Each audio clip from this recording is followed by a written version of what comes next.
I'll redo that. Call to order of this meeting of November 4th, 6 p.m. Is there any disclosures of pecuniary interests this evening?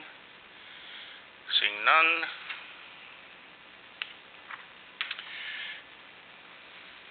Moved by Terry Miller, seconded by Dave Mackay. Be it resolved that the Council of the Committee of the Township of Whitewater Region adopts the agenda for the November 4th, 2015 meeting. Any questions? Comments? All those in favor? Opposed, if any? Carried.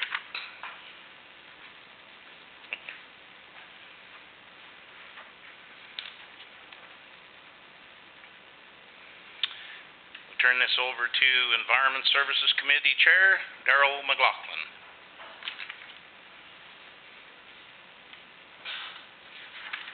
Oh, yeah.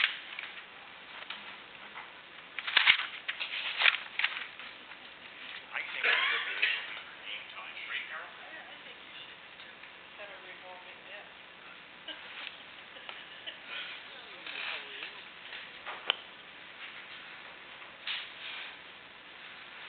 Okay, I'd like to call this Environmental Services Committee meeting to order. And first thing on the agenda, we have a delegation by delegation of Donald Broom Whitewater Conservation Club presentation. Donald, if you'd come up then to the front. One thing before we start, because of the length of the agenda that we have tonight, I'd like to hold this to 20 minutes, give or take. So.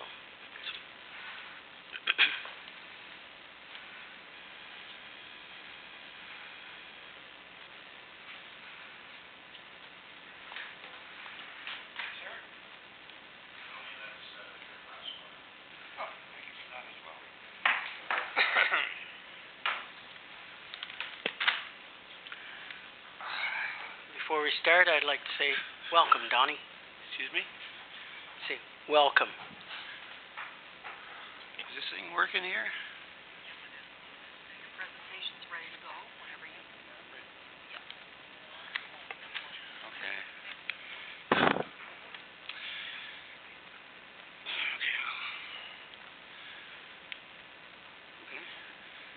Good evening, members of council, ladies and gentlemen, and members of the press.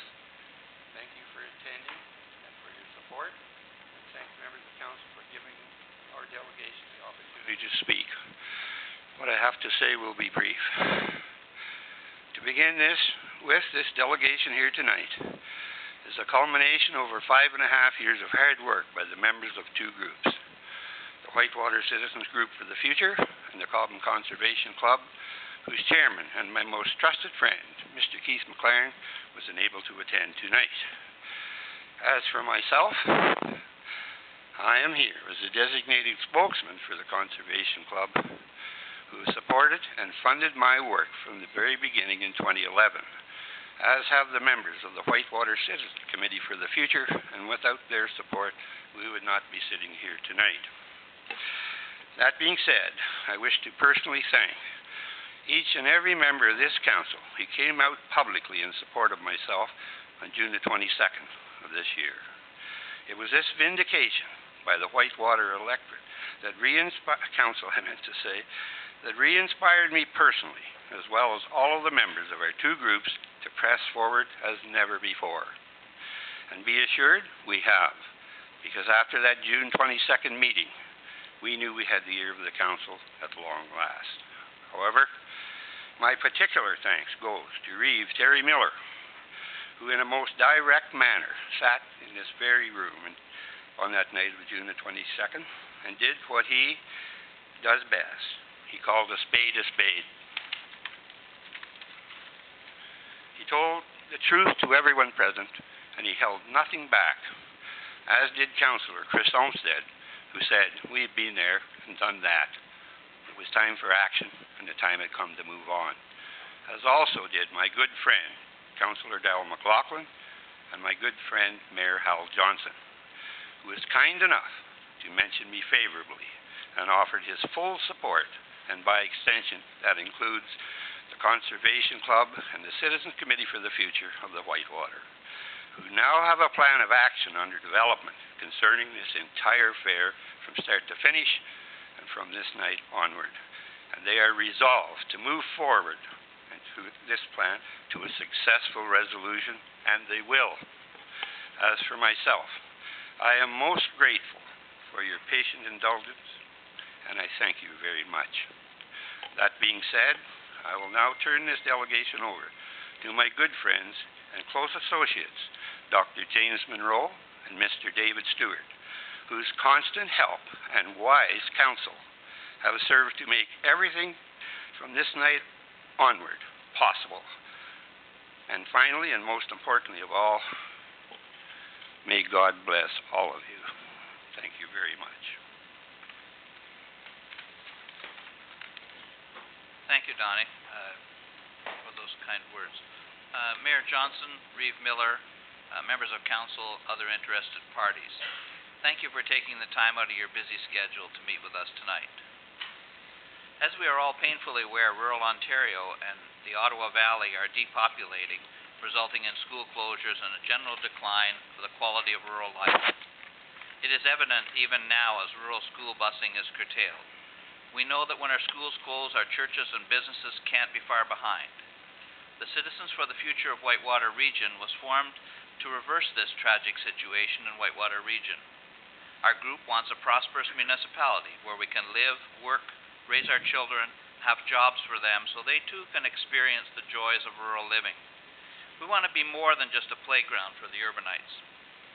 This was an excerpt from a letter from the Citizens for the Future of Whitewater Region to Reeve Rathwell and Council, dated September the 12th, 2005. The Citizens for the Future of Whitewater Region was formed in early 2005 and has been active since that time.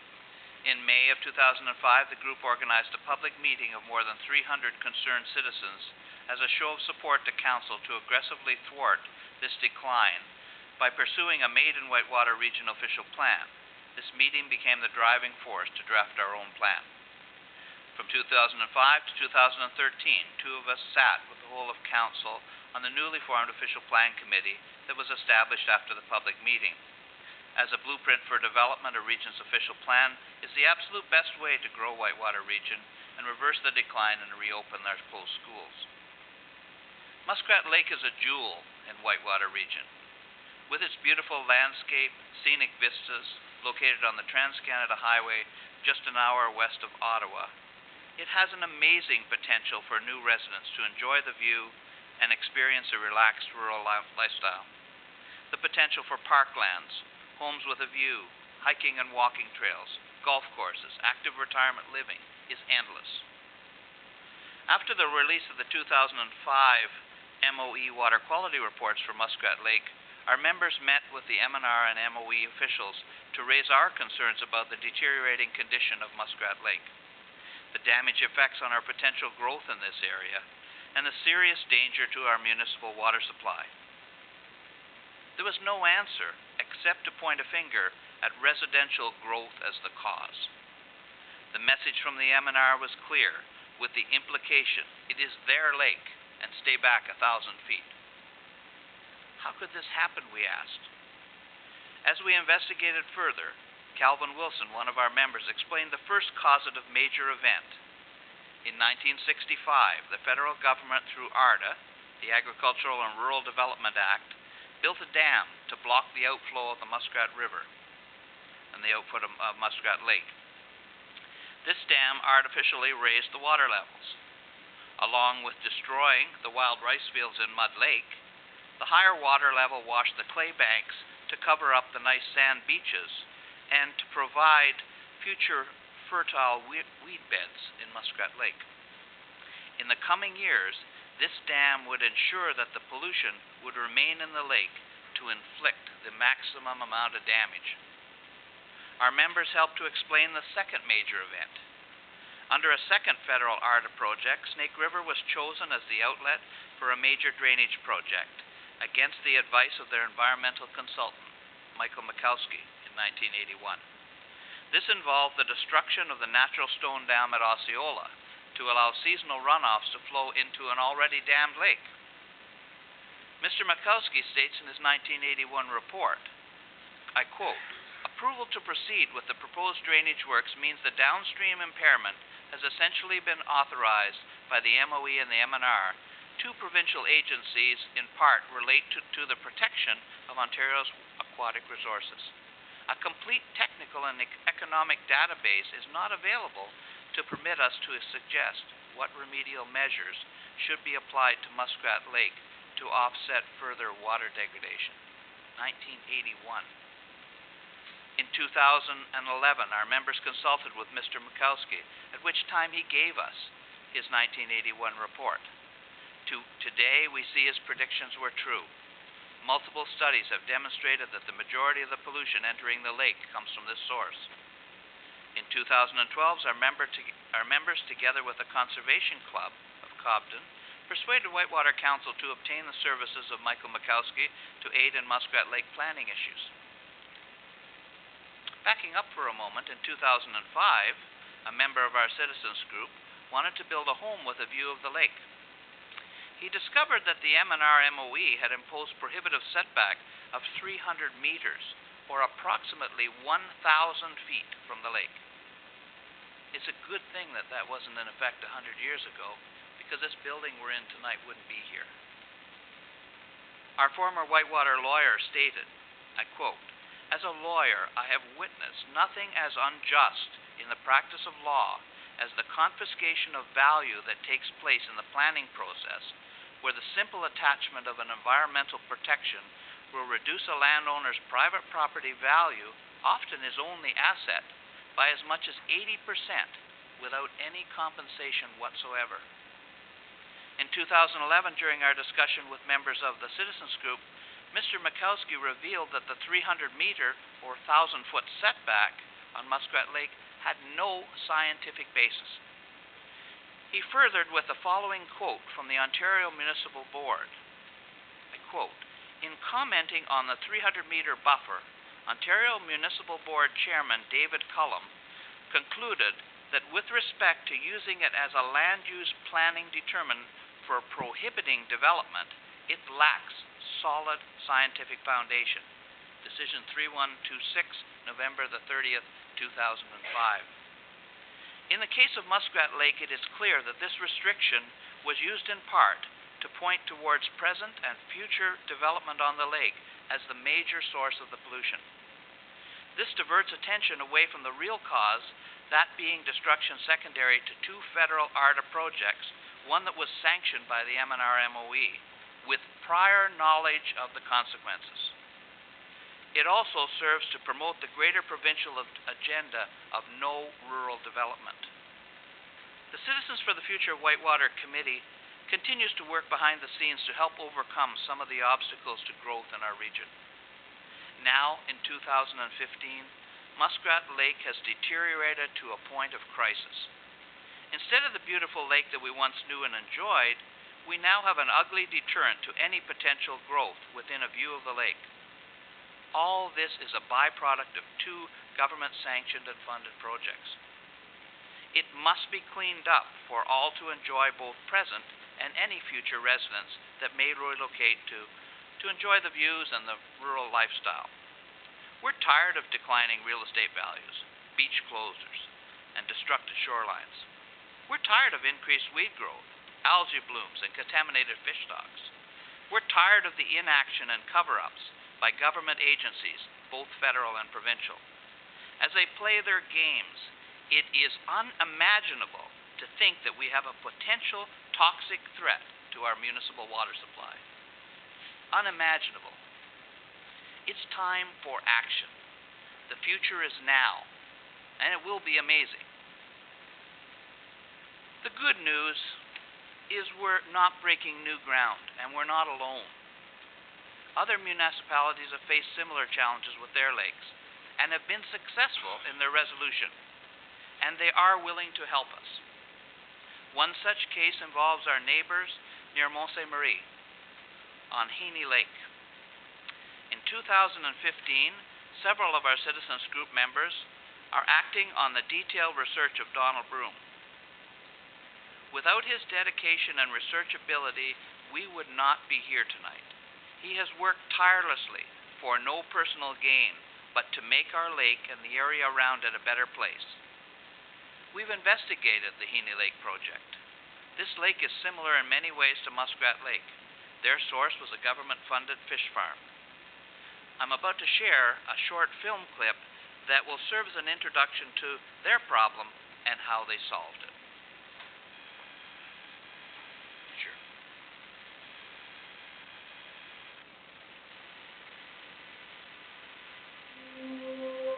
Haney Lake is a very popular lake in Gatineau Hills. It's a cottage country. There are approximately 350 cottages on the lake. C'est un lac de 12 kilomètres carrés. Donc, vu qu'il est assez étroit, il y a 12 kilomètres de long et en moyenne 1 kilomètre de large. Donc, c'est un grand lac. Our ultimate goal, as we saw it below, was to be able to help fix this lake for future enjoyment. In early 1990s, 93 approximately, the Quebec government supported a fish farm development in order to support local industry. So the government awarded some support for an individual to start a fish farm. They operated for several years. They increased the size. They applied for permits to increase the size. Un an après, on a commencé à voir l'eau devenir opaque ici, dans le lac. Parce qu'un eau de lac, ça se promène dans le lac et ça se brasse. Alors, c'est pas long que ce phosphate-là se diluait dans tout le lac. Surtout que la pisciculture étant au nord et le lac se déversant au sud, alors, cette eau-là s'en venait tranquillement et envahit toutes les baies du lac. Le lac, qui contenait probablement entre 12 et 15 microgrammes de phosphate par litre avant la pisciculture, tout d'un coup est monté à 25-30 microgrammes par litre, ce qui est énorme. So the association was very angry about this, and so without any support from the government, the association initiated a class action lawsuit taking the government to task for allowing an industrial application without any permitting. Tests were performed. We engaged scientists, world-class scientists, limnologists who study lakes from the University of Quebec and University of Montreal to investigate the lake, to test it. The testing was all brought to court in the class action lawsuit. It was found that yes, the fish farm was the cause for all the changes in our chemistry, and that they awarded the Lake Association $4.2 million. Ils ont dit, on a tant de tonnes de chlorure ferrique à épandre, et puis proposez-nous une technique, une méthode, et faites-nous une proposition financière pour cet épandage de chlorure ferrique. C'est ce qu'on a fait. On était en compétition contre plusieurs autres firmes, et notre solution a été acceptée par la Fondation. Notre rôle, ça a été de designer le système. Ça a été aussi de trouver les contracteurs pour le faire, trouver un propriétaire de batch qui avait les équipements nécessaires et convenables pour faire un tel épandage. Et puis, c'est aussi d'avoir organisé toute la logistique pour mettre ça en place sur le lac.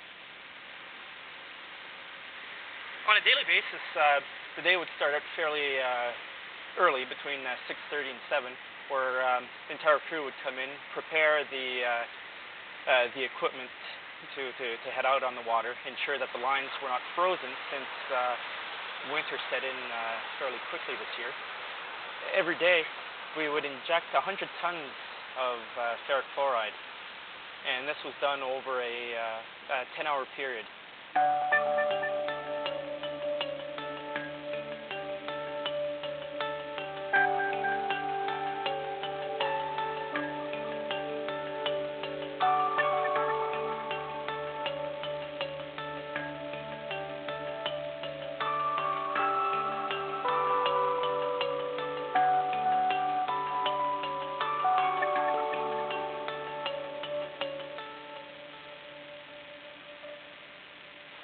Once our injection day was over, we returned back to our staging point where the chemical supplier arrived with the tanker trailers and transferred the chemical from land onto the barge so that the next morning we're ready to operate again.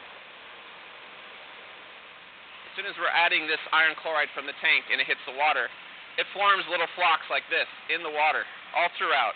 On a clear night, if you look into the lake, you can see these flocks forming. Now these iron flocks love phosphorus, and they go for the phosphorus.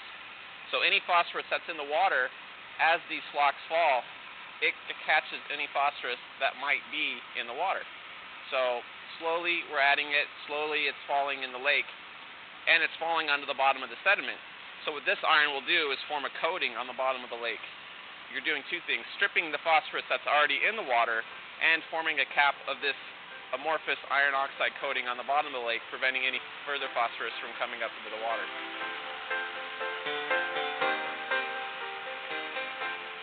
We found Lisa Environ met the criteria for a very diverse number of reasons.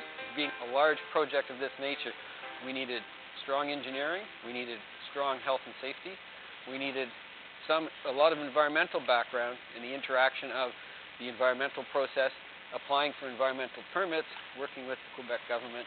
So Lisa Environ, bilingual, engineering, limnology, environmental, very strong health and safety background. So they met the criteria and it was quite successful and very enjoyable working with them. On commence à perdre plusieurs lacs. C'est le cas dans le canton de l'Est, le lac Champlain, dans la baie Missisquoi. Définitivement, on a prouvé, avec ce projet-là, on a prouvé que c'était faisable d'épandre des grandes quantités de produits pour des lacs de grande superficie et avec des grands volumes d'eau. Donc, moi, oui, définitivement, c'est applicable. Ça s'applique dans beaucoup d'autres... Ça va s'appliquer dans beaucoup d'autres solutions.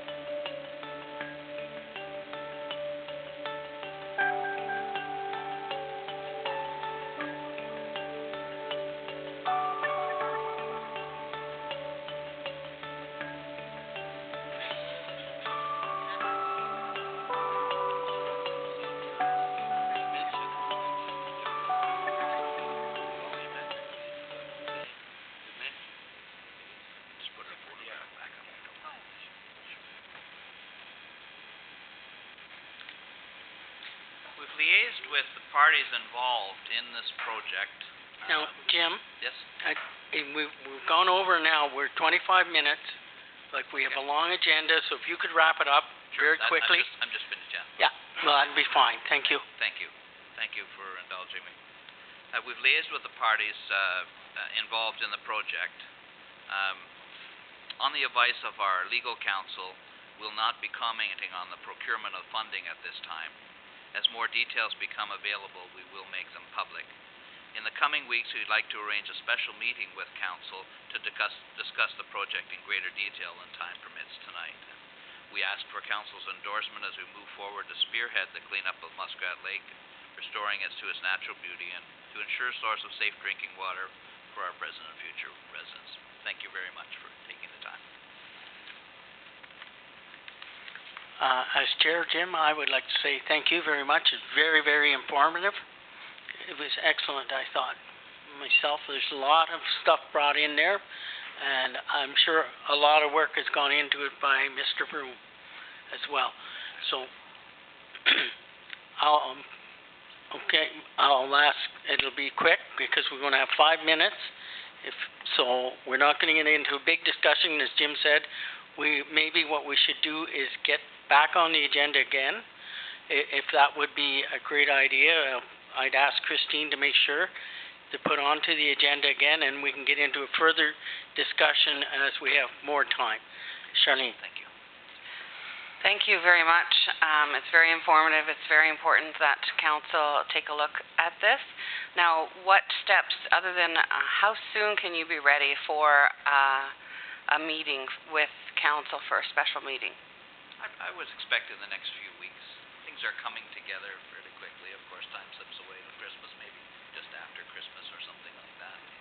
So into the new year? Yes, into the new year. I think we've had a generous offer from the folks who actually completed the project, so we'd like to have them present, so that they could answer some of the technical questions, and hopefully we'll have a little bit more about the progression of our procurement of funding. That right now is obviously it's a sensitive legal matter, so that we are not permitted to comment on at the moment. So at this time, all you need is a date for a meeting? You Yes. don't- Perfect. That'd be fine. And we'll take a look at that, I'm sure, shortly. Thank you very much, everyone. Thank you very much. Okay, well, thank you very much to Mr. Monroe and to Mr. Broom. Thank you.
Okay.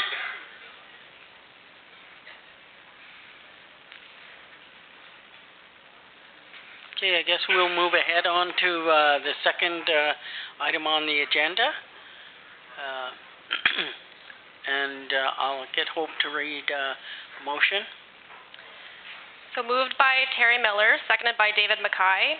Be it resolved that the Environmental Services Committee of the Township of Whitewater Region recommends to Council that the November 4th, 2015 status report prepared by JP2G Consultants, Inc. for the Cobden Wastewater Treatment Plant upgrades be accepted and the invoice of $10,459.85 be paid. Any discussion?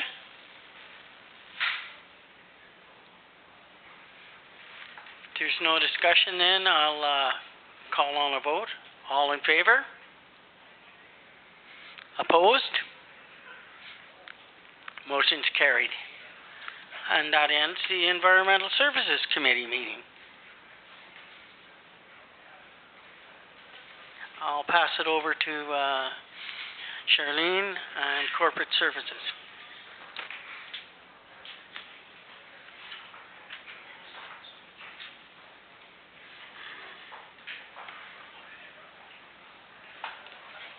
Okay, thank you.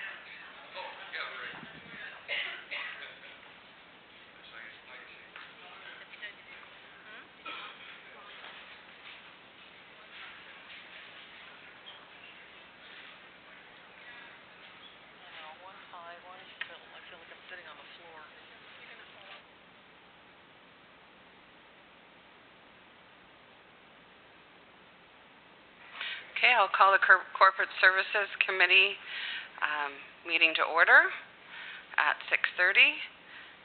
The first item on the agenda is the overtime report. Perhaps I'll get Erica to speak to it first.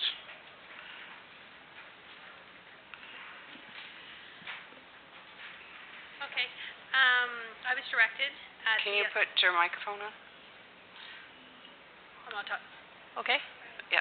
Do you want me, would you like me to shut the door? Okay, perfect. Thank you. Okay, at the October 7th council and committee meeting, I was directed to contact our neighboring municipalities. And after I sent out the email asking for their overtime policy for their management staff, who attends their meetings, and who asks them to attend their meetings, I received 6 responses from the 18 municipalities I sent it out to. And then at the back too, Doug also, our chief building official, he also did his own report from neighboring chief building officials, and I attached it to the back of my report. And basically, I just put it into a chart, and came up with a recommendation with discussion with other staff members about having our committee meetings come during the day for December to April. I'm lost. Management staff could present then. My recommendation, in order to reduce the number of management bank straight time in lieu hours for time worked over 35 hours per week, staff recommends that from December to April, committee meetings on the first Wednesday of the month be held from 1 to 4. Management staff could present the reports in a brief council meeting to start off, followed by being present for committee meeting discussions. And then staff recommends the regular council meetings be held on the third Wednesday of the month from December to April, begin at 5:30. This would reduce overtime hours, or bank time hours. Is there any questions or discussion with regards to the report prepared by Erica? Councillor McLaughlin? I guess my question, we were adopting the county's policy, and I'll direct this question to Reeve Miller. Are there evening meetings at County Council? No, there are not. So, but here we have 2 to 3 every month. So if we're adopting the county policy, then there seems like I don't understand how we can use their policy if we're having all evening meetings and they have all daytime meetings. Reeve Miller? Just a comment on that. If you look around this chambers, for the most part, I think most of us work. If you look around the chambers at County Council, with the exception of me and very few others, they don't work. And I don't know if we should be following county policy on this or not, because it's 2 different things in my estimation anyway. That's my comment on it. Councillor McLaughlin?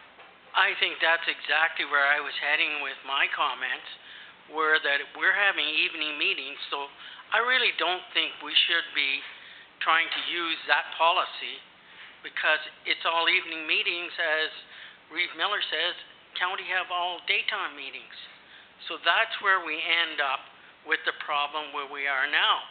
And I sat on this last time and we ran into the same problem. And what we did, and which I think should follow ahead, was we moved it to 100 hours. It means nothing because there's no monetary value in it. It's just time for time, in my mind. So the taxpayer isn't being paid any more, having to burdened anymore with extra pay. So I really think, and I'm ready, in my mind, I'll wait on the discussion, but I will make a motion that we extend it to 100 hours. And I certainly like what was brought up here by Erica with that motion, because I'm all in favor of, if we want to reduce it, we have to bend a little too, is in my mind. We have to been to daytime hours, which we did before. We used to have, first Monday of the month was daytime council meeting, second Wednesday of the month was committee meetings during the day. They were held from 10 till 2. The other ones would start, the council meeting would start at 1 and it would follow on. The committee meetings were held and they started at 10 in the morning and they would go on till 2 or whenever. So it's just thought, I think we have to do something, but right now I feel that to be fair to our staff, we need to move to the adoption that we did the last time, to raise it to 100 hours and for this year and start at the 1st of January with something new. So that's just my thoughts. And just to clarify for everybody, the reason why the county put in the 2 weeks, the 70 hours for overtime was to recognize the fact that department heads work outside of hours and it had nothing to do with whether or not there was evening meetings or not. It was directly to offset hours that are normally worked, because before that they were not entitled to overtime and it was more of a bonus. And if you look at the report, according to Erica's finding, is all of them are meeting in the evening. There is not one other than a committee meetings are held monthly during daytime work hours in Renfrew, and their committees are representative of a select few rather than on council. Each committee is represented, I don't know if 2 or 3, but it's not all of council that sits on those committees. And if you also look at the report, and that's why I have to question how staff came up with the recommendation that's in front of us now, when you look at all of the other townships, there is no overtime in Admest and Bromley. Time in lieu is paid for meetings held outside working hours. Public, like no overtime for regular meetings. Killaloe, Haggerty, Richards. Laurentian Valley, maximum of 70 hours. Madawaska Valley, maximum of 70 hours. Evening meetings. North Algona, management employees are eligible for straight time in lieu with a maximum of 40 hours. And Renfrew, no overtime. Department heads shall have on a flexible basis. And I guess my question is, how out of this result did you come up with this recommendation? Well, we all met together and we discussed it, and we just thought it was fair because we did go back to the resolution that was passed before to extend for 100 hours.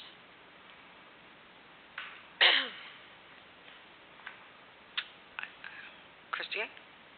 We were just trying to bring another suggestion forward for a way to reduce the overtime or the lieu time banked hours. It's one more possibility to consider. I mean, if you look at it, I work at another municipality and I'm capped at 70 hours. So wouldn't I just love to be capped here at 100 hours? So then I can go back to my council and ask, well, Whitewater capped theirs at 100. Now let's match them. It would benefit me to vote for it, and I would not vote for it. I think there is a certain amount of time that goes into your salary that offsets, and the salaries are based on what you work and what your responsibilities are, and the responsibility to attend council meetings is included in that. And again, employment standards does not allow for department head overtime and is not a requirement, and this was always put in as a bonus, which is nice, and you account for it, and you take the time off and you account for it. So to increase that, I'm not in favor of that. I'm not overly in favor of daytime meetings either, because I work Monday to Friday, 8:30 to 4 o'clock every day. So, Councillor Olmsted? Yeah, I don't think we can stick our head in the sand and say there's not an issue here as well. Just straight math, again, 24 meetings a year, 3 hours a meeting, there's 72 hours of overtime just in evening meetings. So I think this council has created a lot of its own issue, where the 70-hour maximum before was under the old council, and they had one daytime meeting, one evening meeting a month. So, maybe it was workable before, where you had 35 hours of meetings booked in a year, not 72. And quite often we do go over that. I think this is our 5th Wednesday meeting in a row, if I'm not correct, right? So we do go over the 24 meetings a year. You take that and compound it, and where I say we can't stick our head in the sand and say it's just going to go away. This council has promoted growth and development. We would take our chief building officer and what he's going to encounter in the next few years. With the development, you've got two major subdivisions, lots of potential cool stuff in Westmeath Industrial Park. Just take that one individual and look at the overtime. And I point blank asked him a couple of weeks ago on a meeting night, can you come in at noon, because we have a council meeting that night. And he told me that if he started coming in at noon, he would get absolutely nothing done in his day. So I don't think we can stick our head in the sand and say that we don't have an issue here. Reeve Miller? I would have to agree with Councillor Olmsted on this, I think our staff should be allowed this leeway because of how this council operates, and they should be well paid for that effort. I think we can afford that, and that's what we should be doing. I called Doug last Friday, and he informed me he was coming in Saturday to catch up because he was so far behind. Like this issue, like Chris or Councillor Olmsted says, it's not going to go away. I would probably be in favor of it myself. Mayor Johnson? I kept track of all my hours whenever I worked for the municipality, and in a year I never went over 80. I was paid for 40 by time off, and I did 40 extra hours. And if we're calculating at 70, then I would be willing to look at 80, like in the past that I was aware of. I think 100's maybe a little ritzy right now. And that's my comment. I know, for daytime meetings, certainly December to February, I could probably work that out. December to April, when I'm heavily involved in another municipality's budget, being the person that is responsible for the budget, I know I wouldn't be able to afford that extra time, and it would take into my 2 weeks of 70 hours off that I would have to use to come here to do that.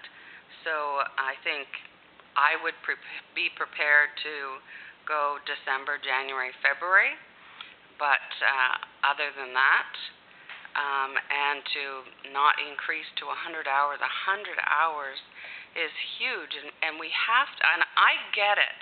I understand that people are putting the overtime in, and again, it's not council that is requesting to have staff attend. It's the CAO's request. There are staff that come to council meetings that are not necessarily needed for that particular night. There are staff, certainly there are lots of times that they are needed. So it's a difficult situation. I'm just not prepared to exceed the 70 hours. We have to understand that part of their salary is inclusive of attending those meetings, and that's how the salary is calculated, and that is my last comment with regards to that. Christine? Yeah, I am only requesting members of senior staff to come to meetings. We're trying to work it out. Come for this agenda item. Erica will be texting Bill a little later on give him the warning of when we need him, just to get them here. Tally's here this evening because she expressed an interest to Marcia that she'd like to start being more involved in being exposed to the budget process. So because we're doing the capital budget tonight, Tally made a request, which I granted, to come in and observe that portion, because this is a new process for her, and I think people need, if you're not exposed to things, you can't learn. So I'm very cognizant of trying to get the expertise in the room that I feel that you folks need to make the best informed decision that you can, but I am not being overly liberal with that.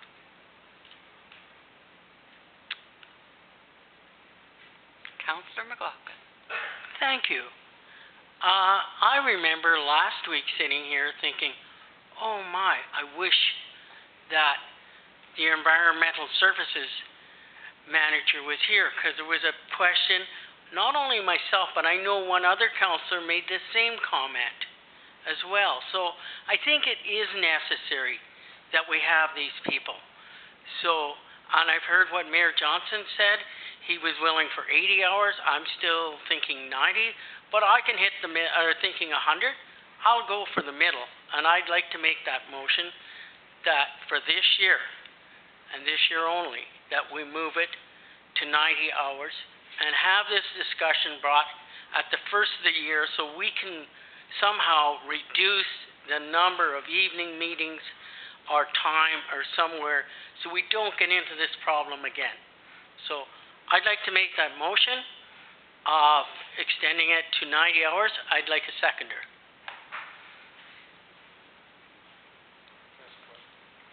Councillor Olmsted. Sorry, Councillor McLaughlin, would you respect the, what was it, December to February? Not if we're going to 90. No. Okay. Councillor Rager. I too, I agree with Councillor McLaughlin. I would be willing to go to the 90. I think our staff, they go above and beyond. They work hard. And I agree that, and I was one of the councillors last week, I was hoping that one of our managers was here because I had a question. So I think it's important that they are here with us. The other thing, when you're starting to change around meeting times, we have to remember our citizens, our public. People rely, they know we're here Wednesday nights at 6 o'clock. And when we start moving around meetings from daytime to this time to another time, it's confusing for them. And so I think whatever we decide we're going to do in January, we need to be consistent and do it. And just for the remainder of this term, fine that we changed it with the new council, but we need to be consistent come January with our decisions so that it's not confusing to the press, to the public, to everyone who's attending. Thank you, Councillor Rager. Councillor McLaughlin. Well, I don't understand why you were so adamant about not supporting the times for January, February, March. My motion is for this year and this year only. That is my motion. And I want to see, and that would be one step forward, as Councillor Olmsted said, of reducing the overtime to start with. So I still think we should do as was suggested, but that's not part of the motion, so that's for discussion at another time. So the Deputy Clerk has a motion, moved by Councillor Darrell McLaughlin, seconded by Reeve Terry Miller. Be it resolved that the Corporate Services Committee of the Township of Whitewater Region recommends to Council to increase the maximum amount of overtime to 90 hours for the 2015 year. Any further discussion? Councillor Olmsted. So, Councillor McLaughlin, if we did make a motion for December daytime meetings for just the committee meetings, can you make it, or does that conflict with your work? No, that doesn't conflict with my work. When I started, as Councillor Rager or Councillor Jackson said, they switched the meetings in the middle of the term. When I put my name in the hat, at that time, it was all evening meetings. A year into it, and I have a steady job, they decide they're going to have the first Wednesday of the month as a council meeting, starting at 1 o'clock. The vote went, I think it was 8 to 1, or it might have been 7 to 2. So I had to take time off. It was simple as that. Either that or don't come. It was one or the other. So I decided, and then in the second term, at the end of the term, if I was working again, I wouldn't have put my name back in the hat because I wouldn't have been able to keep on doing it. So this way, we changed the meetings to start with, and I think I made that comment when this was first started, that there would be problems at the end of the year. And I'm sure my mom remembers, I remember quite well when it was decided we go to evening meetings. So. Yes, you did. Okay. Christine? This is with regards to this motion. Yeah, I was just offering a suggestion that I think it might be more accurate to use the wording banked straight time in lieu hours instead of overtime. Overtime makes it sound like there's a monetary component. This is straight hours for hours. And that's for management positions? And did we have a recommendation with regards to identifying those management positions? That is in the report somewhere under policy issues. And I would have to amend the policy to include that definition.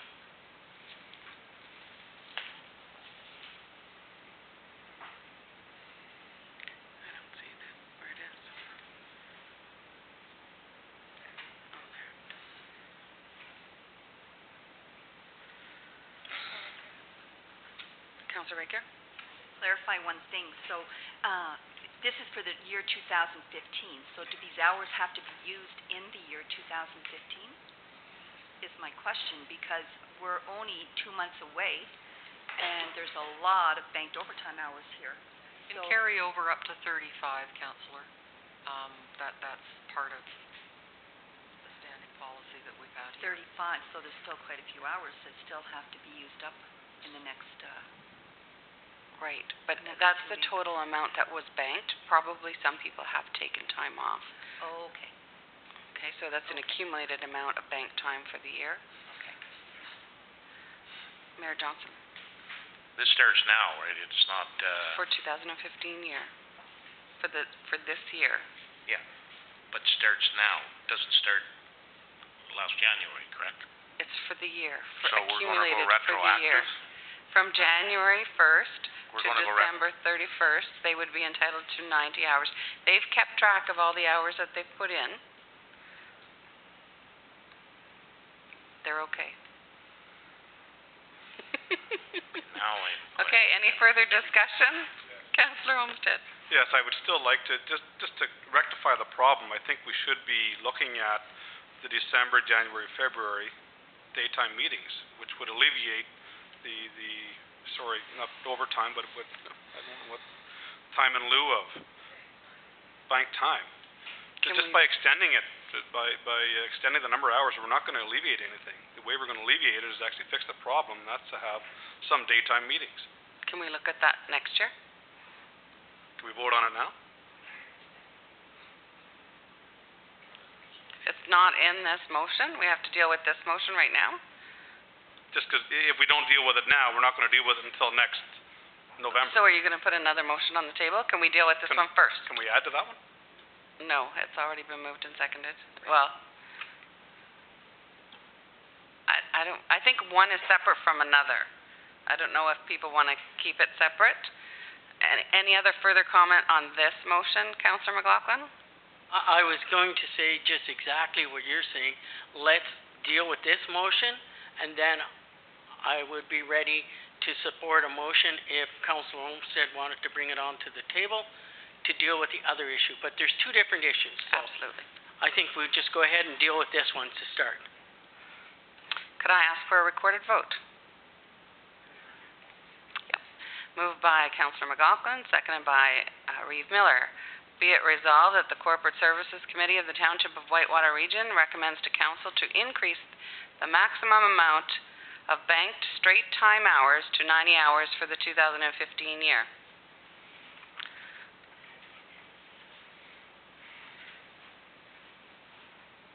And I'll get Deputy Clerk Dillabo to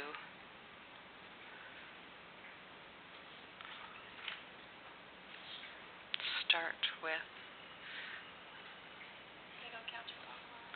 the person who... Okay. Councillor Mackay. Councillor Regier. Yay. Reeve Miller. Yay. Mayor Johnson. You have to put your microphone on. No. Oh, chair's last. Yay. Councillor Yay. Olmsted. Councillor McLaughlin. Yay. Councillor Jackson. Nay. Carried. Strongly. Okay. Next item on the list.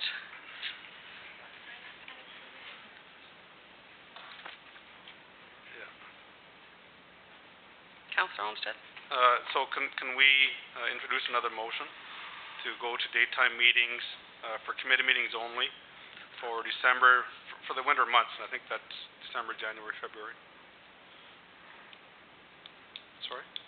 Just a committee meeting. One committee meeting a month. That's right. Interesting. So if we have a special committee meeting, it'll be in the evening. Yeah.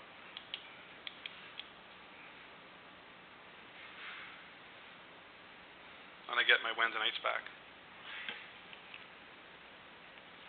Get one Wednesday night back. Reeve Miller. On that for a minute. I think that's a great idea, Councillor Olmsted, although I'm going to not support it, being how, as the Reeve, I've already got 3 suit days in Pembroke a month, and I want to keep my job, at least for a little while. But I understand where you're coming from. Councillor McLaughlin. I wondered if we could add March into there as well. That would be the winter months. December, January, February. Is that okay with the mover? March. So it's December, January, February, March. I just have one more comment to Reeve Miller. The former Reeve was able to do it, and he had 2 daytime meetings along with his council meetings at county. And he was retired. And he was retired. Yeah, I was just going to say that. The former Reeve didn't have the same thing on his plate.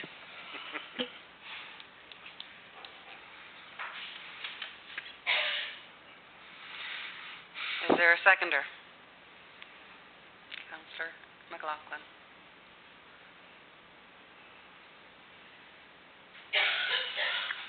Reeve, you're not going to ask for a recorded vote, are you? I am. Thank you. You are. I am. But it's all fun if you do, I guess. I don't know. Exactly.